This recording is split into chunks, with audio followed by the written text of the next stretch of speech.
자, 이번 시간은 기출문제 풀이 첫 번째 시간입니다. 여러분이 가지고 있는 책이 그 문제와 이론이 별도의 책으로 구분되어져 있고, 여러분이 가지고 있는 이제 문제 객관식 심리학이라는 책의 목차에 보면 단원별 기출문제라고 해서 1장부터 10장까지의 기출문제가 중심으로 편집되어져 있고, 그 이후에는 실전 모의고사가 꽤 여러 회에 걸쳐서 준비되어져 있습니다. 일단 이론을 진행하면서 챕터가 끝날 때마다 이 단원별 기출 문제를 다루게 될 텐데, 특히 2장 같은 경우에는 이제 출제 빈도가 낮다 보니 이 기출 문제에 해당하는 문제가 몇 문제가 없어서 1장과 2장을 지금 한꺼번에 같이 이번 시간에 다루도록 할 예정입니다. 보통 이제 1시간에 20문제 내외 정도의 문제를 선택적으로 다루게 될 거고요. 기출문제에 보면 사지선다형 문제와 오지선다형 문제가 있어서 주로 공무원 시험에서는 그 사지선다형 문제를 지금 채택이 되어져 있는데, 행정고시라거나 사법고시에서는 오지선다형 문제로 이 문제가 편집되어져 있습니다. 사법고시나 행정고시에서 출제되고 있는 심리학 문제들의 난이도가 심리학 개론 시험보다는 조금 더 높은 수준이기 때문에 그 중에서 몇 가지를 선택적으로 다룰 예정으로 있습니다. 자, 첫 번째, 우리 1장과 2장에 대한 내용입니다. 자, 지각과 기억, 추론, 결정에 의한 문제 해결을 하는 심리학적 접근은, 자, 우리가 지각, 기억, 추론, 뭔가 생각에 관련된 내용들입니다. 그런 것들은 다 우리가 인지주의적 접근으로 포괄되어진다고 할 수 있겠습니다. 신경생물학적 접근은 우리가 이제 이론 시간에 2장에서 했었던 뉴런과 시냅스, 또 영양과 신경전달물질, 뭐 이런 것들에 관련된 호르몬, 이런 것들에 대한 내용이라면, 자, 이런 내용들은 지각, 기억, 추론, 결정, 어떻게 생각하는지에 따라서 우리의 행동과 사고와 심리가 어떻게 바뀌는가, 거기에 집중하고 있는 것은 인지주의적 접근이라고 할 수 있겠습니다. 우리가 이제 어떤 접근, 심리학의 사조를 이야기할 때 가장 특징적인 것 중에 하나가 이제 행동주의와 정신분석적 접근인데요. 정신분석적 접근은 프로이드의 심리석정 발달 단계부터 시작해서 인간의 무의식, 인간의 공격성, 그리고 성적 에너지가 인간의 모든 면에 영향을 미치고 있는 것. 그래서 중요한 키워드는 무의식과 성적 에너지입니다. 거기에 관련된 내용이 나오면 다 이제 정신분석적 접근이라고 할 수 있겠고, 바로 이어서 아주 특징적인 심리학 사조 중에 하나가 행동주의적 접근인 건데요. 행동주의적 접근은 인간의 내면과 보이지 않는, 눈에 보이지 않는 것들은 다루지 않는다라는 모토를 가지고 있습니다. 눈에 보이는 그래야만 우리가 과학적으로 접근할 수 있기 때문에 행동주의적 접근, 눈에 보이는 행동, 우리 지금 머릿속에서 심리 내면에서 어떻게 형이상학적으로 뭐가 작동하는지는 전혀 관심 없고, 눈에 보이는 구체적인 행동만 가지고, 그래서 이제 파블로프가 침을 흘리는 개에 대한 실험이라거나, 스키너의 지렛대를 누르는 쥐에 대한 실험이라거나, 그 개와 쥐의 내면과 머릿속에 무슨 작동하는지는 아예 관심이 없는 겁니다. 어떤 행동을 하는지, 인간도 똑같이 어떤 행동을 하는지만 가지고 관심을 갖고 있고, 그 행동을 환경에 의해서 결정할 수 있겠다라고 이야기하고 있죠. 이 두 가지의 내용은 아주 현격하게 다릅니다만, 그 중에서 공유하고 있는 단어가 하나 있습니다. 결정론입니다.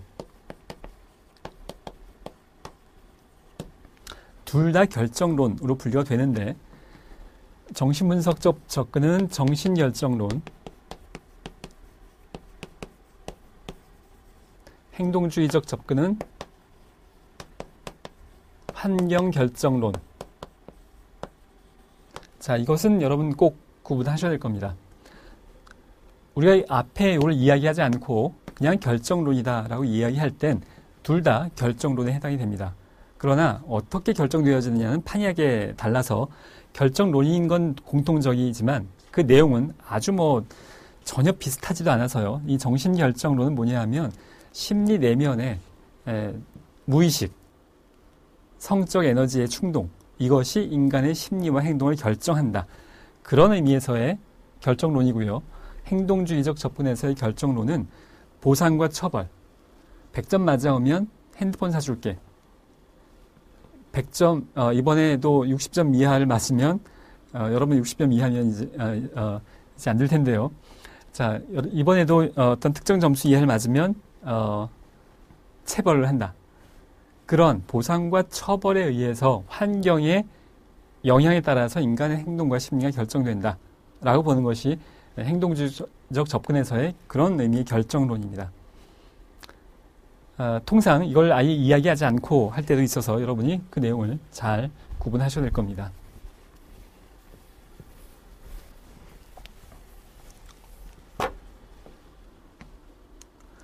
자, 심리학의 연구 방법에 대한 설명으로 알맞은 것은 그래서 이제 어떤 특정 연구 방법과 거기에 대한 설명을 지금 나열하고 있는 건데요. 상관관계가 인과관계를 파악하는 거다. 1장을 제가 설명했을 때 상관관계와 인과관계가 다르다라는 것은 굉장히 꼭 기억하셔야 될 내용으로 말씀을 드렸었는데요. 여러 가지 1장을 하면서 예를 들었었습니다만 고압 송전탑과 암 발생률이 아직 명확하게 인과관계가 밝혀지지 않았는데요. 상관관계는 의미 있게 밝혀지고 있습니다. 물론 이것도 약간의 논란이 있습니다만 송전탑이 많이 세워지면 암 발생률이 높아진다. 만약에 이렇게 설명할 수 있다면 이것은 상관관계가 높은 겁니다. 그러나 아직 인과관계라고까지는 할 수 없어서 송전탑을 세울 때 옆에 무슨 어떤 공장을 같이 세우게 되는데 여기에서의 화학물질이 암을 발생시켰을지도 모르는 거죠. 원인과 결과가 이 송전탑의 원인과 암이라는 결과가 아니라 인과관계가 이렇게가 아니라 이렇게가 인과관계라면 여기서의 어떤 화학물질, 송전탑과 관련된 어떤 화학물질 때문이라면 이것의 인과관계는 이렇게가 아니라 이렇게라는 겁니다. 그러나 송전탑이 늘어날 때마다 암이 늘어난다면 그것은 상관관계까지는 인정이 되는 겁니다. 인과관계가 되기 위해선 상관관계는 필수적인 요건인데 상관관계라고 해서 인과관계라고 할 수는 없는 겁니다. 자, 그래서 상관관계, 인과관계는 결코 일치가 되는 것이 아닙니다. 관찰연구, 두 번째로 실험적으로 가장 통제가 잘됨. 자, 관찰연구, 노숙자 관찰을 예를 들어서 설명을 드렸던 걸로 기억이 나는데요. 노숙자에 관련된 심리와 행동을 연구하기 위해서 노숙자가 있는 어떤 지하철역에 가서 같이 일주일 동안 먹고 자고 생활을 했다면 관찰 연구에는 해당이 되겠으나 통제가 잘됨. 노숙인들이 어떻게 움직이는지를 본인 마음대로 돌아다니는 것을 우리가 관찰할 뿐이지 노숙인의 행동을 우리가 통제하고 있지는 않습니다. 실험적으로 가장 통제가 잘 되는 것과 전혀 거리가 맞지 않는 이야기라고 할 수 있겠습니다. 종속변인, 실험자에 의한 조작. 실험자에 의해서 조작되어지는 것, 우리 또는 처치, 라는 단어를 쓰게 되는데요. 물론 여기서의 조작은 오퍼레이션, 손으로 만지는, 우리가 기계를 조작한다의 그 조작입니다. 물론 이제 거짓말한다의 조작은 아니겠고요. 자, 가장 쉬운 예, 실험에 의한 독립변수와 종속변인의 예.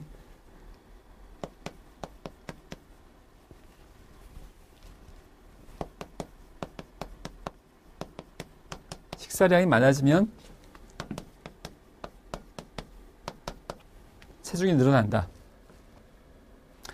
그래서 식사량을 얼만큼 조절했을 때 식사량을 얼만큼 감소시켰을 때 체중이 감소할 거냐. 물론 이거 자체는 상관관계이기도 하고 이렇게 명확한 관계는 인과관계라고도 할 수 있습니다. 식사량을 얼만큼 줄였더니 체중이 얼만큼 감소할 거냐. 우리가 지금 조절하고 있는 것은 식사량이죠. 이것을 독립변수라고 하고 있고요.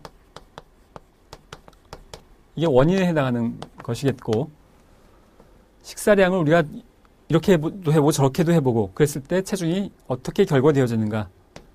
이것이 이제 종속변수 또는 종속변인의 결과되어지는 것이죠.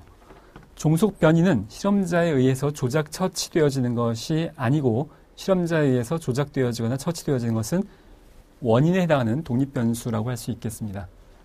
그 결과에 따라서 체중이 늘어나는지 주는지를 우리가 알고자 하는 겁니다. 자, 그래서 답은 4번입니다. 사례 연구, 희귀하고 특별한 케이스 연구에 적합한 것. 일반적이지 않고 오히려 아주 희귀한 그 아마존에서의 살고 있는 아주 희귀한 그 특정 어떤 그런 집단 생활을 하고 있는 부족의 모습이라거나 에이즈 환자의 어떤 삶의 모습이라거나 자 그렇게 특정한 사례를 연구하고 희귀하고 특별한 케이스 일반적이지 않은 그런 내용을 연구하고자 하는 것은 사례 연구에 해당한다고 볼 수 있겠습니다. 자, 3번 전체는 부분의 합리성이다라는 명제와 관계되는 학파는 자, 이 표현은 앞에서 다루었던 표현과는 약간 다른데요. 우리가 형태주의 이야기를 할 때 전체는 부분의 합이 아니다. 그 이상일 수 있다.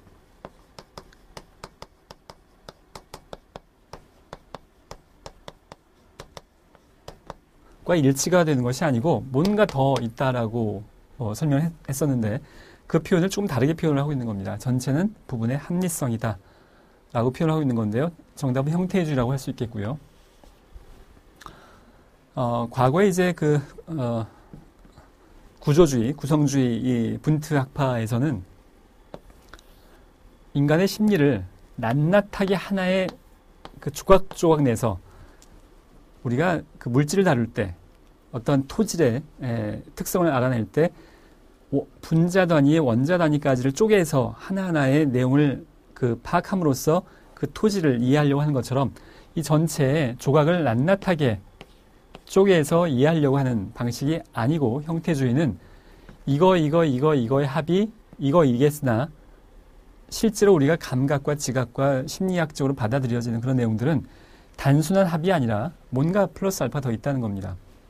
이거에 대해서는 이제 앞으로 3장, 4장 이후로 계속 나오게 될 이야기입니다.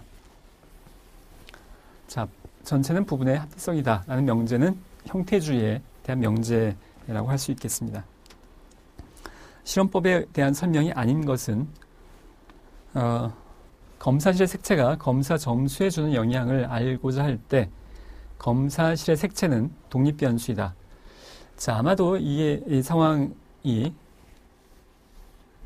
검사실의 벽면을 어떤 특정 색깔로 아마 빨갛게도 해보고 파랗게도 해보고 자, 이 검사실의 벽면의 색깔을 이렇게도 해보고 저렇게도 해보고 그랬더니 좀 더 크게 해볼까요? 검사 점수 여기에서 이제 지능 검사를 하게 되는데 빨간색 벽에 실험실 검사실에서 지능 검사를 했을 때의 결과와 파란색 벽에 실험실에서 지능 검사를 했을 때의 지능 검사의 결과가 차이가 있을 거냐 없을 거냐 색의 차이에 따라서 어떤 결과의 차이가 있을 거냐를 알아보고자 하는 겁니다. 그렇다면 이 색깔이 독립변수 즉 원인에 해당하는 거고 이거에 영향을 받은 지능 검사 결과는 종속변수 결과에 해당하는 것이라고 할 수 있습니다. 거기에 대한 지금 설명을 지금 하고 있는 거고요. 검사실의 색채가 검사 점수에 주는 영향을 알고자 할 때 검사 점수는 독립변수다. 지금 설명이 아닌 것을 묻고 있는 거니까 정답은 2번입니다. 검사 점수는 영향을 받고 있는 종속변수에 해당하는 거죠. 독립변수는 이 연구실의 벽의 색깔이라고 할 수 있겠습니다. 자, 실제로 색채가 인간의 심리와 행동에 영향을 주는 것과 관련돼서 범죄율을 감소시키기 위해서 가로등을 푸른빛으로 바꾼다거나 특정 파장을 바꾼다거나 하는 그런 시도들이 실제로 되어지고 있습니다.